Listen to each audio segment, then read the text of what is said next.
सर्वप्रथम रामकृष्ण हरी. आज 10 जुलै 2025 वार गुरुवार. आजचा दिवस पौर्णिमा. आषाढ महिन्यामध्ये असलेली शुक्ल पौर्णिमा ही गुरुपौर्णिमा म्हणून ओळखली जाते. गुरुर ब्रह्मा गुरुर्विष्णू गुरुर्देव महेश्वरा गुरुर साक्षात परब्रह्म तस्मै श्री गुरुवे नमः. आजचा जो विषय आहे आपल्या जीवनातील गुरु म्हणजे कोण? गुरु म्हणजे एक शिक्षक, गुरु म्हणजे एक मार्गदर्शक, एक मित्र आणि एक तत्वज्ञ असतात. गुरु हे आपल्याला ज्ञानदानाचे कार्य करतात. गुरु हा विद्यार्थ्यांना चांगले संस्कार आणि घडवण्यासाठी प्रयत्न करत असतात.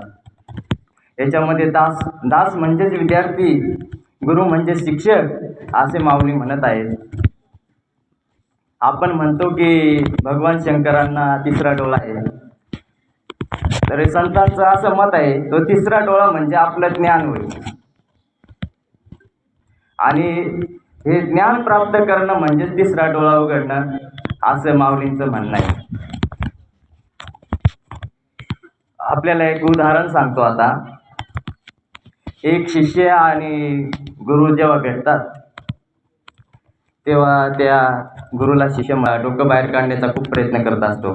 मात्र गुरूंची पकड घट्ट असते, त्यामुळे त्याला ते डोकं बाहेर काढणं शक्य नाही.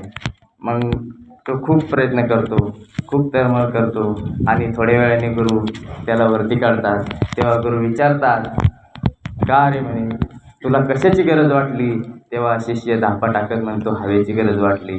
जेव्हा तुला हवेची तळमळ झाली, अशीच तळमळ तुला ज्ञानाची पाहिजे, तर तुला यशाची. लोखंडाला आकार दिला तर एक खांब तयार झाला, वही कागदाला आकार दिला एक वही तयार झाली, आणि अक्षराला अक्षर दिलं तर एक पुस्तक तयार होतं. एक दगडाला आकार दिला तर सुंदर मूर्ती तयार होते. तसं जर आपल्या जीवनाला आकार द्यायचा असेल तर आपल्याला गुरूंची गरज आहे, शिक्षकांची गरज आहे, असं माऊली म्हणतात. एका मुलाला आई आंघोळ घालत होती आणि आंघोळ घालून